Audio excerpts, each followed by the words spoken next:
What is going on, guys? RVZ Stealth here, and in today's video I'm going to be giving you guys my opinion on the best top laners for 5.19. So first up, I have Malphite. I think that Malphite is a pretty good pick in this meta right now. We're seeing a mobile AD carries being played still, like Kalista and Jinx and Vayne, and Malphite's a great pick against them. He's also a really good pick against some of the meta top laners like Yasuo and Fiora. They are two of the most picked top laners in the game, and Malphite does a really good job of countering them because he's got the attack speed debuff on his E, so whenever he slams the ground, the enemy is going to not have as much attack speed, and it just makes him a great pick against those attack speed oriented champions. He's also great against like full AD enemy compositions because the more armor he can build, the more damage he's going to get on his E because his E does scale with armor, and he is also super tanky as well once you get to that mid to late game. He is one of the best team fighting top laners in the game too due to his ultimate.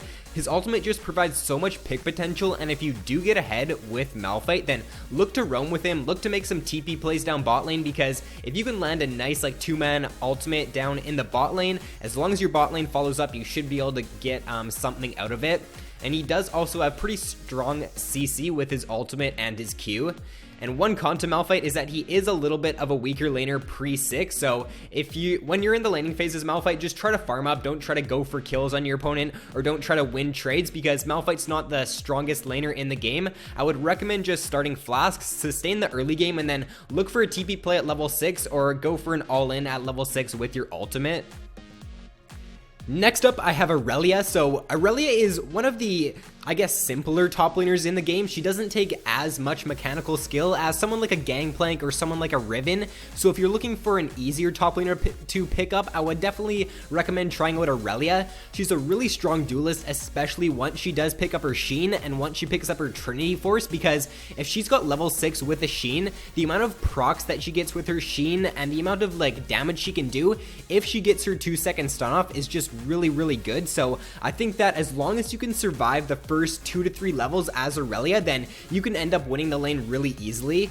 She's also got that 2-second stun potential, which is just so strong for duels, and if you can get that off on, say, the enemy AD carry in a team fight, then you can just completely burst them down before they even get out of your stun. She's got true damage on her W as well, which makes her a very strong duelist, and her sustain in lane with her W is also really nice. Like I said, she does have a great level 6 all-in, and her gap closer on her Q can be used in a lot of different situations. If you're a good Aurelia player, then you will use your Q to low health minions to close the gap on the opponent. For example, in the laning phase, you can dash to a low health minion, stun your opponent, and then dash to them again. So it's a really nice tactic that you can use in the laning phase as Aurelia, and of course you can just use it to dash to them without like killing a minion if you need to just gap close to them quickly.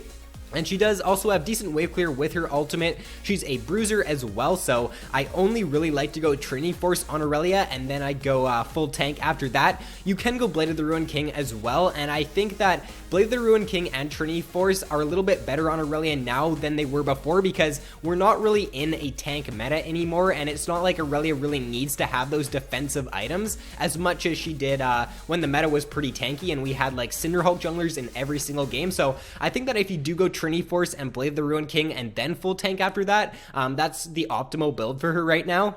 And a few cons to Aurelia is that she does have a little bit of a weaker early game. Like I said, her first few levels aren't the strongest, so if you aren't confident on your Aurelia, then just start the Flasks so you can sustain the first few levels. And she is also mana hungry in the early game if she is spamming all of her abilities. Next up, I have Riven. So Riven is one of the most snowbally top laners in the game. If you can just get that one kill in the laning phase as Riven, then you can just take over the game and end up solo carrying pretty hard. She's got great mobility with her Q and with her E, and she's got pretty strong crowd control too with those two spells.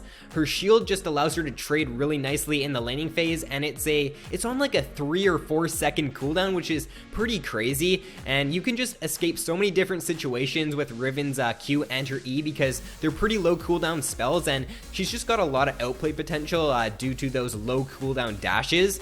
And she's a great duelist as well. She's got a lot of damage. Once she gets level 6, then she can all in really nicely, and she does also have really good burst, especially if she does get ahead. A few cons to Riven is that she is pretty weak if she does fall behind, since she's an all-in champion like Fiora. She doesn't provide any strong AoE CC unless she goes for like a flash W in a team fight. So if you do fall behind as Riven, then you aren't going to be as strong as a team fight top laner like a Malphite. And she does also have some harder lane matchups like Garen and Renekton. Next up, I have Darius. So Darius, I have kind of been, I guess, underrating him the past few patches. He's a pretty strong pick, but I do think that you have to be careful when you pick him. He's one of the strongest top laners in the game, I think, if you pick him when the enemy team doesn't have like very hard CC. But if the enemy team does have like a decent kite comp, if they've got a lot of slows on the enemy team, Darius may not be as successful because he can get kited pretty easy. But pros to Darius is that he only really needs one damage item, which makes him so strong. Once you pick up the Black Cleaver, you do so much damage with that item that you can basically just go full tank after that and still deal a lot of damage just due to the true damage from his ultimate. So that true damage on his ultimate is so strong as well for whenever you're dueling your opponent or in team fights. If you can get the reset on your ultimate, then you can just go off and you can end up getting a pentakill like we saw on the weekend.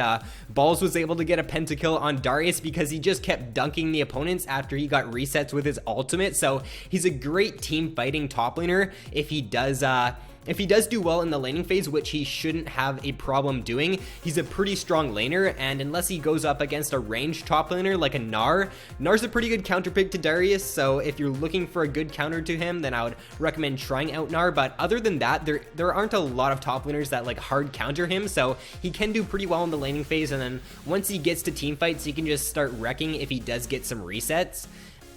And one con to Darius, like I touched on before, is that he can get kited pretty easily, especially if the enemy team has a lot of slows and they have strong CC. So if the enemy team locks like hard disengage, say if they lock a Janna, if they lock someone like a Gragas, then Darius may not be the best pick because it's going to be pretty hard for you to reach the back line in team fights.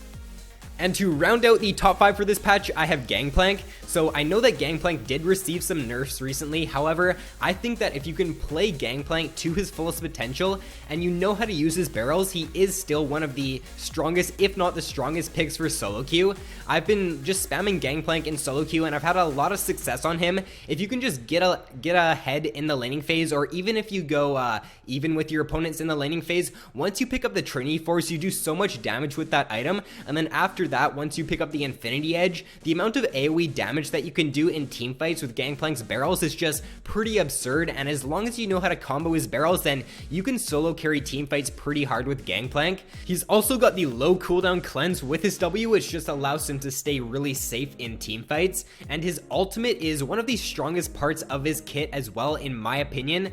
Just when you hit level 6 as Gangplank, make sure that you're taking a look at your lanes, make sure that you keep looking at your minimap, because if your bot lane or your mid lane starts fighting, then you can just end up changing the momentum of that fight with your ultimate, and if you get lucky, you can even end up picking up a kill sometimes. So I think that just make sure you are paying attention of when to use Gangplank's ultimate. Don't just save it for yourself in the laning phase, because if you do keep an eye on your lanes, it can definitely change the momentum of the game really heavily. And he is also a great counter to most of the melee picks in the game because he can just poke them down really easily with his barrels. And a few cons to Gangplank are that his barrels are definitely one of the harder mechanics in the game. They're very unique in the sense that no other champion has that kind of mechanic. So if you aren't used to playing Gangplank or you haven't played him very much, then definitely play him in normal games before you play him in ranked, because I've seen quite a few pretty crappy Gangplank players in ranked because they just don't know how to use his barrels. So I think that only play him in ranked if you can use your barrels correctly. If you can use your barrels correctly, he's a very, very strong pick, but if you can't, then there are definitely some stronger top laners in the game. And he is also a pretty easy gank target in the early game if he is pushed up to the enemy's tower, since he does not have a dash. And first up on the honorable mentions, I have Wukong. So Wukong is a great teamfight top lane champion. He's also got a pretty good laning phase, and once you do hit level 6 as Wukong, definitely look for a teleport play down bot lane, or look to go for an all-in on your opponent because his ultimate is very strong. Next I have Rumble. So Rumble is kind of like Wukong in the sense that their level 6s are really strong parts of their kit.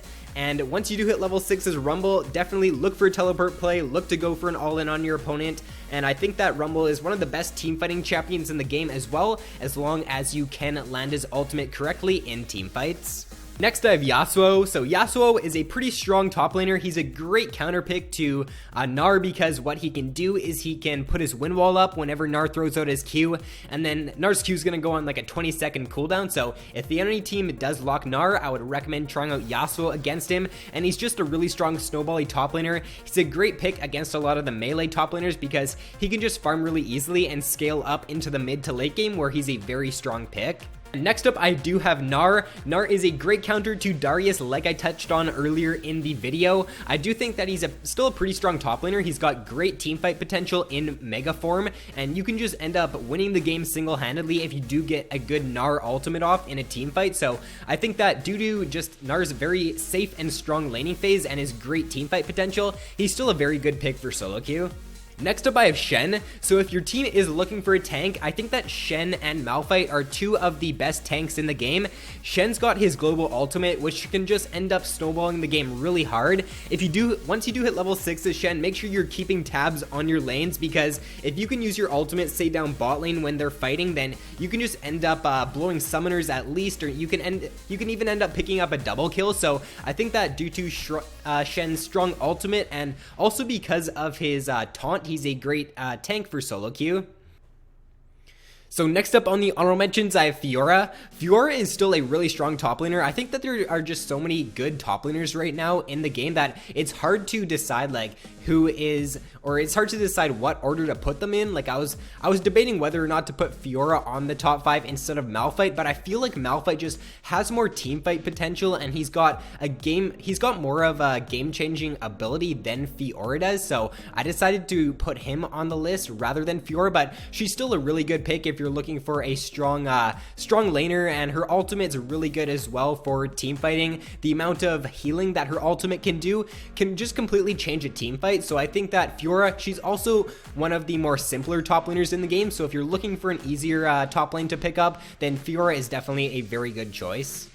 And to round out the honorable mentions for this patch, I have Garen. Garen is one of the most simplistic top laners in the game, so if you're just looking for an easy top laner to pick up, I would recommend trying out Garen if he's not banned. He is one of the most banned champions in the game, like him and Darius, so if they aren't banned, play them. If they are banned, then pick one of the other champions on my list. But I think that if you're just not a very strong mechanically skilled player, then Garen is definitely a very good pick for you. And that is all for the video, guys. If you enjoyed, then be sure to drop a like and subscribe if you haven't already. Thanks for watching, guys. Have an awesome day, and I will see you in my next video.